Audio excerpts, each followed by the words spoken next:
Alors, je veux dire au sujet de la dissolution du parti PPU, n'est-ce pas, de Corée, que malheureusement, je n'ai pas été très surpris par cette mesure, parce que je ne considère pas le gouvernement de la Corée du Sud comme un gouvernement démocratique.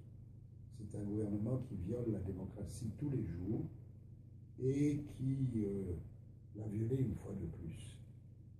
Vos arguments, notamment les arguments que vous développez dans le dernier appel que j'ai lu, nous sommes donc dans un moment historique très tragique et très difficile, un moment de montée du fascisme et d'attitudes systématiquement antidémocratiques qui préparent et ouvrent la voie au renforcement des courants fascistes.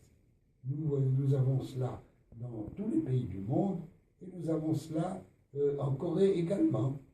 Je voudrais dire, pour conclure, un dernier mot sur la Corée. Il y a une seule nation coréenne. Il n'y a pas deux nations coréennes, une Corée du Nord et une Corée du Sud. Et elles ont le droit de se réunifier. Mais elles ont le droit de se réunifier, non pas par la conquête du Nord par le Sud, au profit du capital japonais, coréen et américain derrière. Elles ont le droit de s'unifier à condition que cette unification crée un État coréen uni, indépendant.